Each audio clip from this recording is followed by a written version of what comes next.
Good morning, good morning, good morning, good morning. Today is, what is today?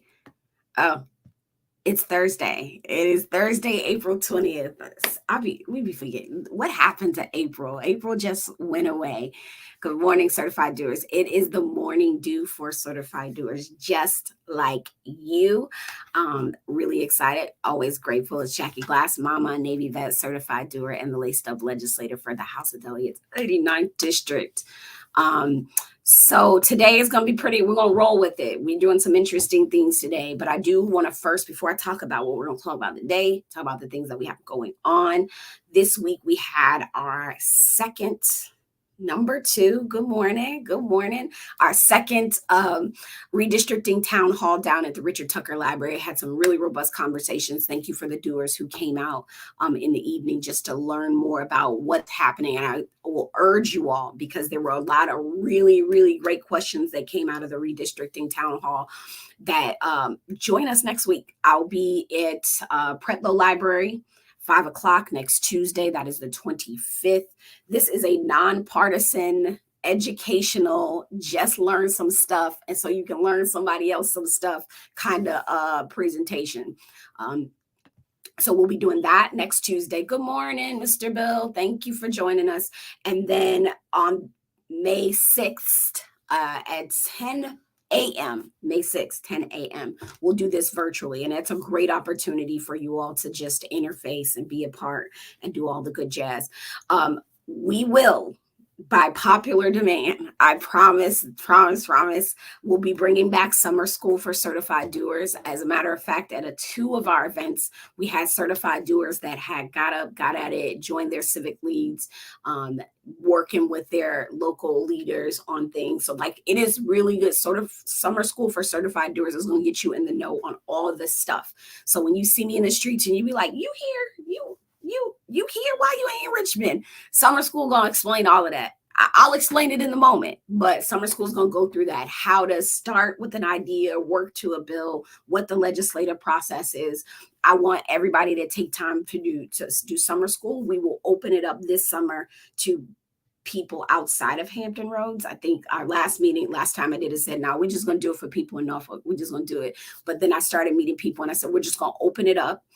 It will be a 4-hour in-person course and a 4-session virtual course. So you'll have the opportunity to show up and do it in person. We'll have a morning of it. We'll make a morning of it, go through the good, or you can join us online and do an hour at a time. That sound good? I hope it sounds good, because it sounds good to me. I want to do it. I'm ready for it. So here's what I got. As always, you all know that we're in the season, right? If you want to stay in the know with some of the things we have going on, I always get asked, where you at, what you doing? Not everybody is on social. I recognize that not everyone has email, but you who are here and know your people that have the things can make sure you subscribe to our newsletter. That's how you stay up to date with all the places and spaces that we are at the bottom of the screen. You'll see scrolling the email address, the phone number, the mailbox. Again, if you want to support the work that we're doing, right? We have a mission, no money, no mission, as my friend reminds me, but the mission remains. Like, we scrap some pennies to make some things happen, but we'd like to be able to do things a bit more robust. All right. So let's get to it. If you have any community meetings, anything happen in the community, any questions, you know what to do. Go ahead and put it in the comments. We'll get to it as it scrolls along, right? Out at about 5 to 7, we'll start doing those community meetings. So drop them in there if something pops up. I'm saying it several times because I know y'all, like, I be seeing the questions pop in when I'm logging off, and I be like, I could have answered that for you. Okay, I want to do that here and now. So here, let's get to it. Today, current events, what I really want to talk about. Good morning, Miss Charlene. Good morning, Miss Charlene. I so appreciate you always being there. Hearts back out to you. I've got a guest this morning. Remember, y'all heard me way back when I was like, man, I want to share this space. I want to make sure that y'all know all the things and that there are people here in the community that are doing amazing things, that have amazing resources. So we're going to do that. But we need to tie it to the work that we're doing. So what happened last year in the General Assembly in our 2-year budget? We allocated $1.3 million to start some funding for a program And I'm going to tell y'all, this is a pilot program for who? Our youth that were recovering from substance abuse disorder. And so the model for that, I mean, I want to bring that up because oftentimes, and I was at ODU last night and we were talking to a bunch of young folks about crime prevention and all these different things. We do a lot of finger pointing at our young people who are still developing, who are still trying to be, figuring out what kinds of members of our community that they want to be. And in that process, right, I grew up 90s, 80s kids. I didn't have a cell phone. People didn't have access to me. The way I could interface with all the other stuff is if I was in them streets. I had to be in the streets to get to the stuff. Now, we live in a climate where like access to all the things, to how to experiment with things, how to do things is like right in our kids' face. And if you're like me and you have a teenager in your house, I'm not even a teenager. I got a 12-year-old. When I tell y'all some of these statistics, you're going to be like, 12? Yes, I have a 12-year-old, and some of the substance abuse things are interfacing with them. So this model of this substance abuse high school were called recovery schools. They've existed since the 70s, when there were few treatment centers, and at least 2 public school districts have launched this educational program specifically for students with addiction. And they continue to expand across this country, especially with the opioid crisis. This first school that opened here, right? It's still a pilot program, is in Chesterfield, Virginia. And the goals are similar to all of the existing schools. And we can hear out what experts say, that the model increases the odds that teens will stay in recovery, make sure that they're surrounded by like-minded students that are in a supportive environment. And then they also integrate counseling and other support services during the school day for the program, so that to help prevent relapse and keep kids on the right track. Problem is where I sit at in Richmond, we haven't settled for long-term funding for recovery schools. But guess what happens when our teenagers, when our young people leave school? They go home, right? They go home. And the reality is, in Virginia, yes, based off the nation, right? Teens here are about 16.4% less likely to use drugs than teens across America. And that's based off of the substance abuse statistics at the my brain's substance abuse statistics. My brain is going a little weird here.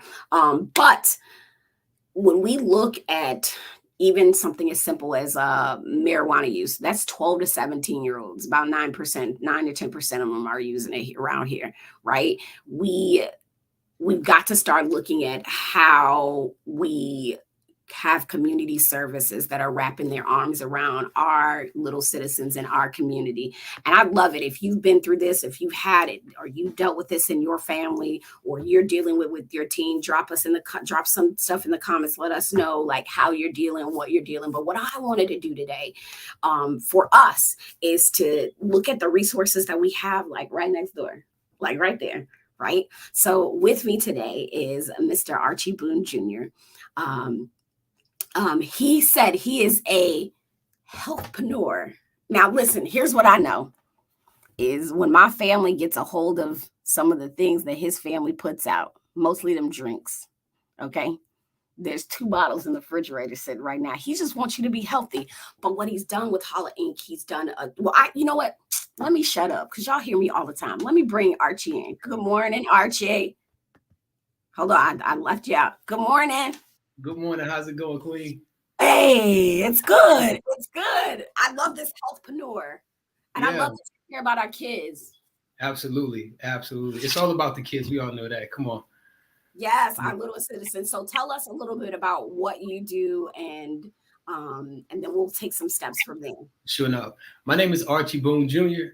I am passionate about helping people understand the medical model of treatment, from prevention to treatment to recovery, so that they can better understand what resources they have for themselves and for others whenever they want to prevent things like overdose, or even just understanding what addiction is. There's no real broken leg to addiction, if you will. Like, you can't see it, right?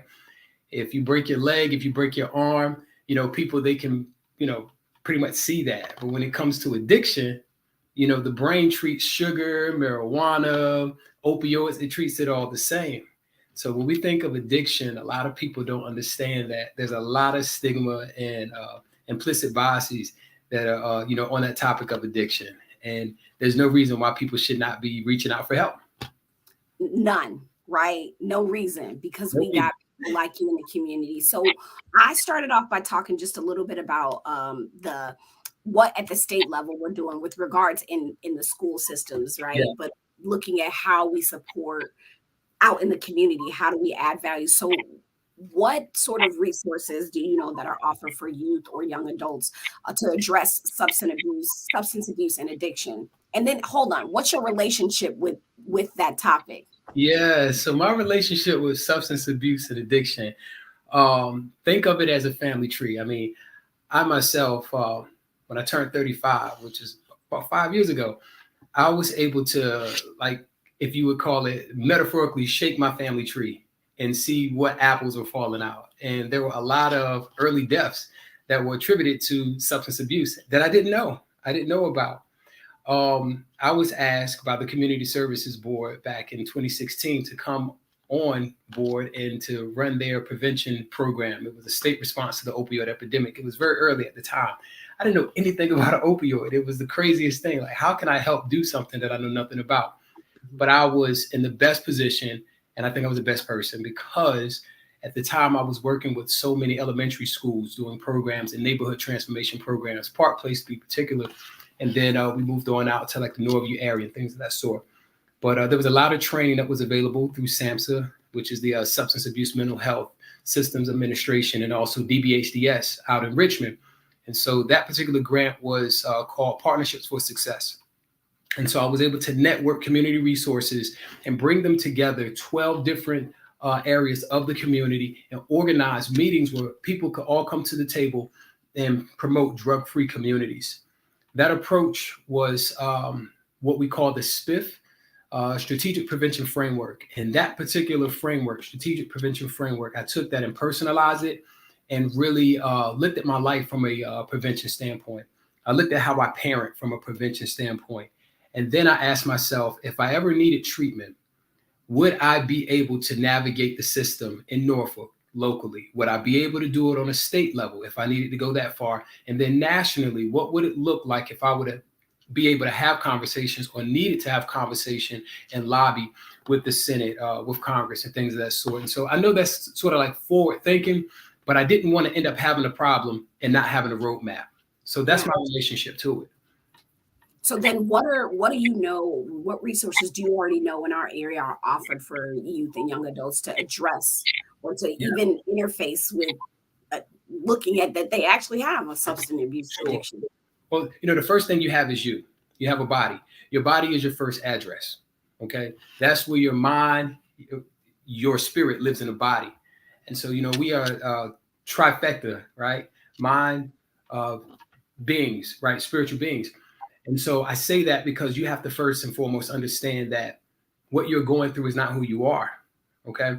I started using substances at the age of 11.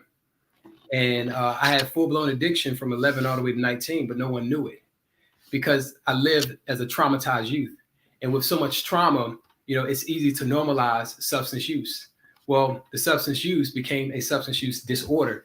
And that disorder I was able to hide until I overdosed. Didn't know what I overdosed from, but treatment was not available to me on my college campus in Atlanta, Georgia. So when I came back home, I went cold turkey and I didn't use for 12 years. However, once it got very difficult and hard in life and in my marriage, I went back to the substances. And going back to the substances was an open door for me to, in my 30s, to learn that treatment is available. So that's the first thing that's available. You, and then treatment is available.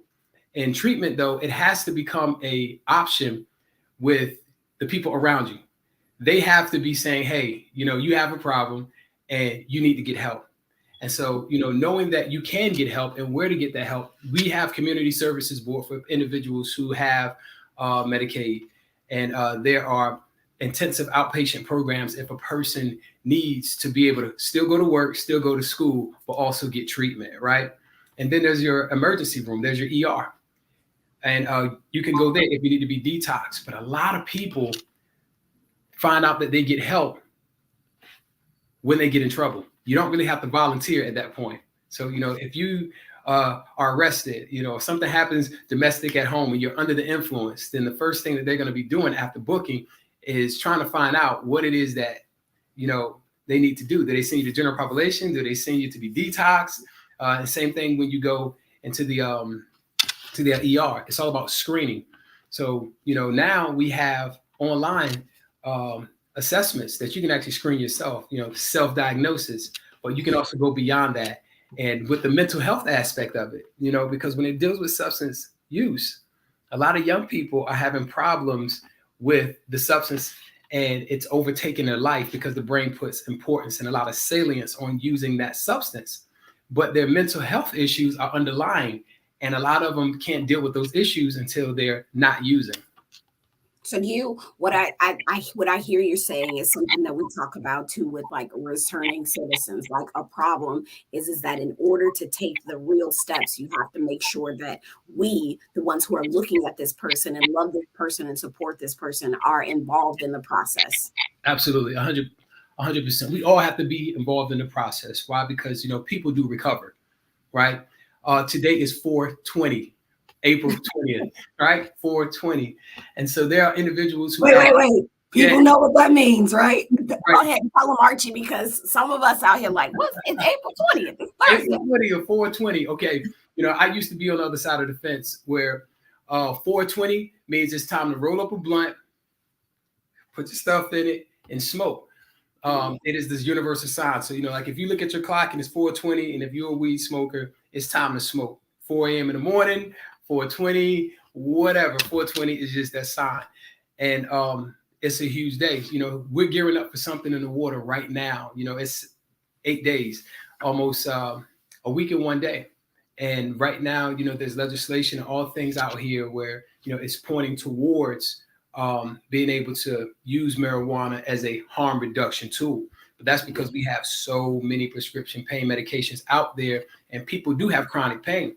And for some people, marijuana, CBD, these are choices that will help them to reduce the harm to him or herself. Mm-hmm. But for the young people who are using it recreationally, we have a huge problem because we have fentanyl and other opioids that are synthetic man-made drugs that are way stronger. And you have people who are intentionally trying to harm young people by getting them addicted so that they have a return customer. Yeah. And so there's dangers out here.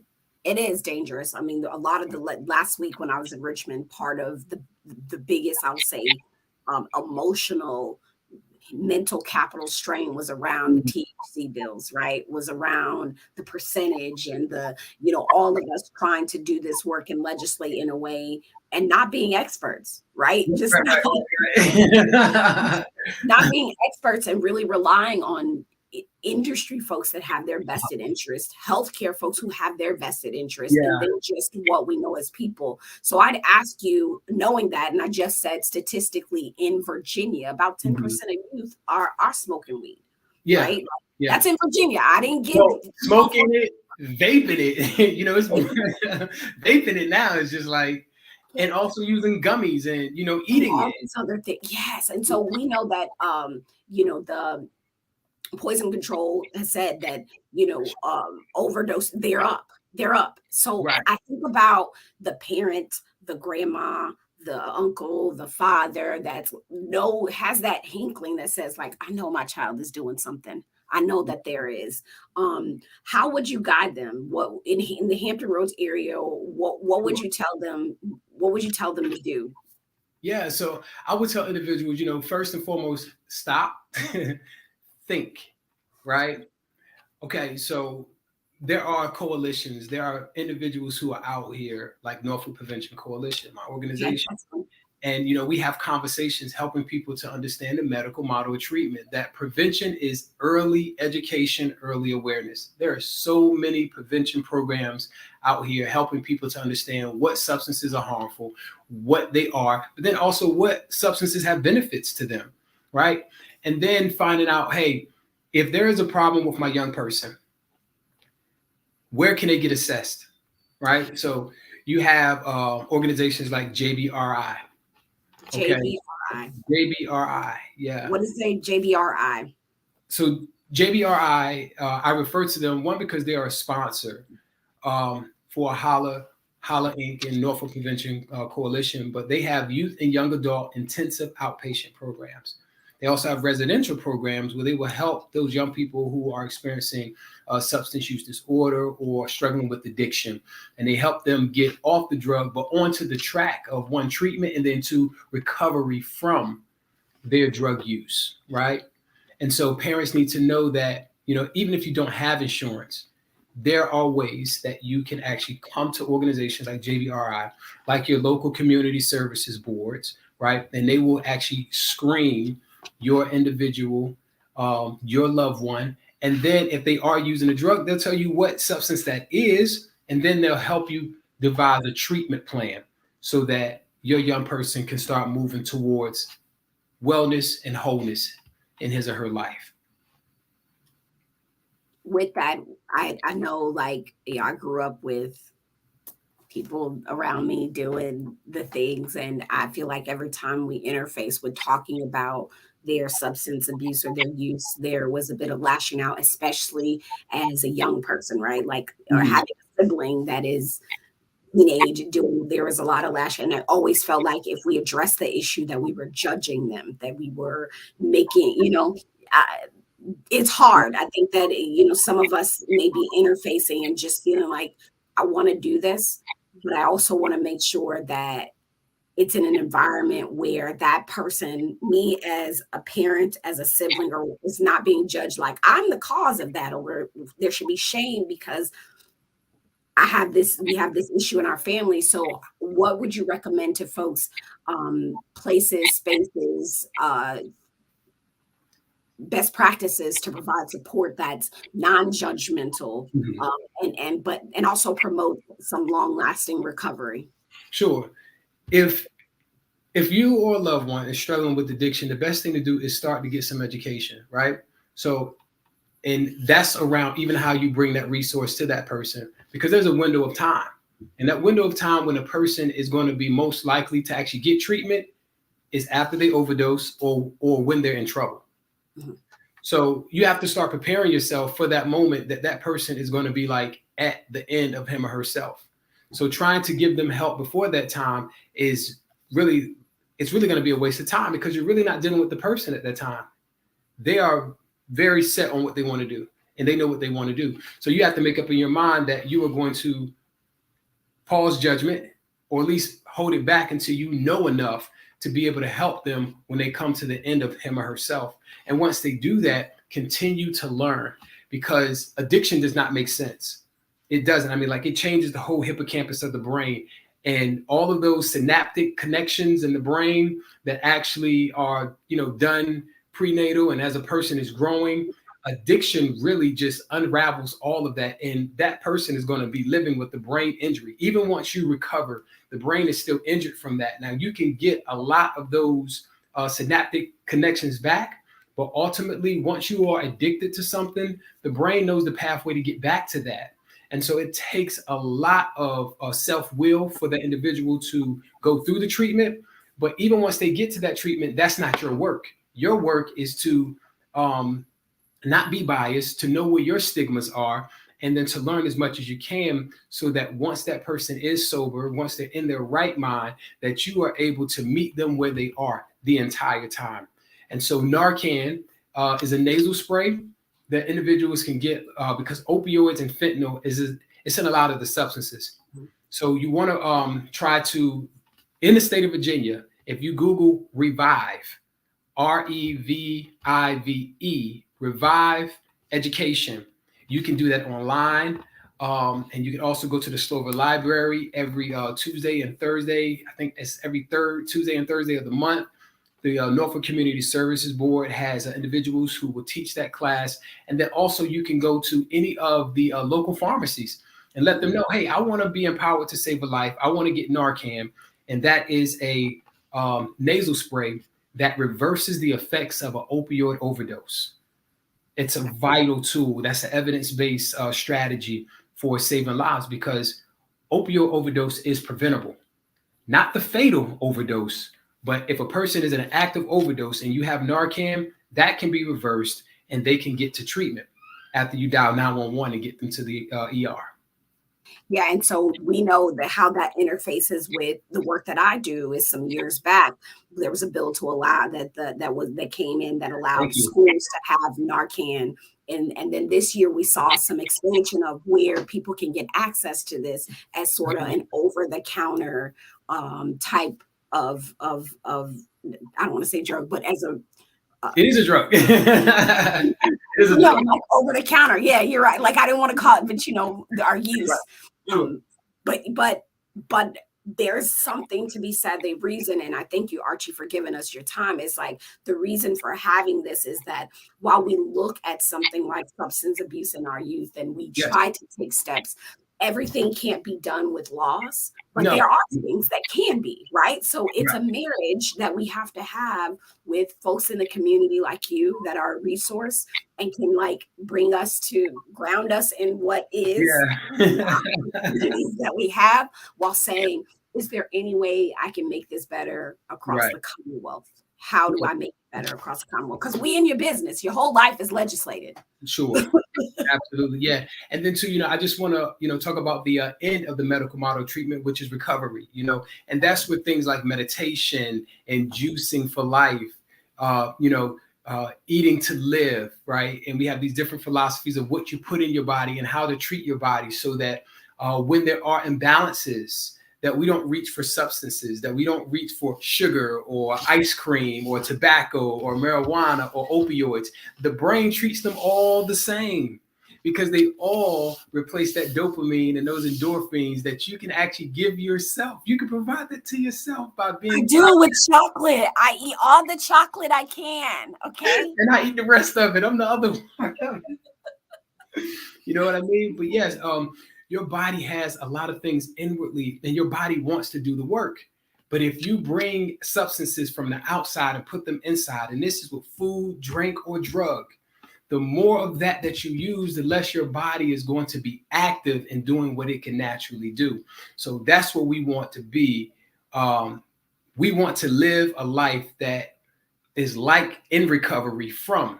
But if you don't have to go through treatment, and you can just live well, then live well. Be a doer in that. Be a doer. Yes. Okay. So like you're here. Some of y'all come back for the replay and y'all be like, who is this dude? Where can I find him? What he got going on? So Archie, tell us where folks can find you. And then can you just run that a tiny list of resources that you have that they can walk to on the subject matter? Yeah. All right, so you can find me at Something in the Water, April 28th through the 30th, right? And you can also find me hanging around the festival. We'll have a bunch of juices out there. So you'll find me with my juice brother, Positive Vibe Juices. He is one of the sponsors. And also at JBRI, right? JBRI will also be a sponsor. And so anything substance abuse treatment wise, I'm out in the community in the forefront. My organization is Norfolk Prevention Coalition, and I can be reached at on IG at NPC Norfolk, at NPC Norfolk. All right. I'm putting that in the chat. What does JBRI stand for? You said that a couple times. Yeah, JBRI is a intensive outpatient for youth and young adults from 13 to 18 and from 18 to 24. Those are two different groups. They actually are, it's a new business that offers intensive outpatient for youth and young adults. Okay, awesome. Thank you, Archie. Now, Archie, at this time, we get community events. People tell us about the stuff that they got going on. Miss Charlene has got an amazing event, she says, that's coming up. Oh, hold on. First, thank you, Mr. Scott. This is good information. I agree with you. This is good information. Miss Charlene says that HR CAP, saw this, will sponsor a youth meet and greet on Thursday, April 11th from 5:30 to 7 p.m. at the Pinewood Plaza in Hampton. Call or register online. Get yourself to HR CAP Inc.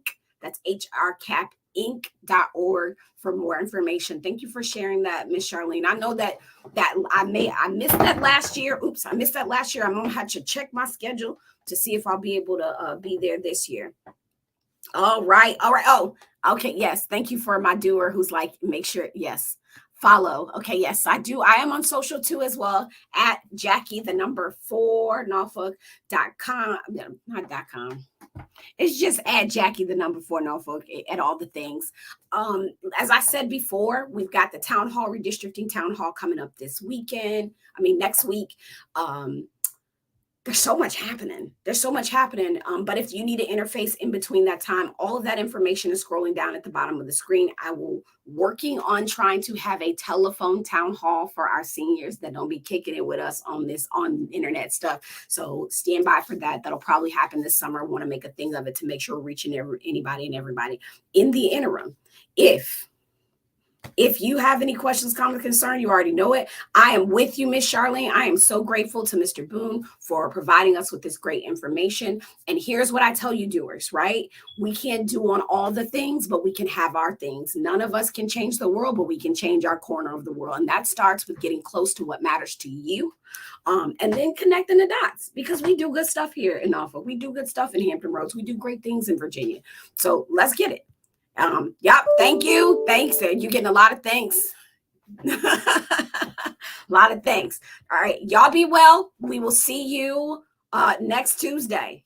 Take care.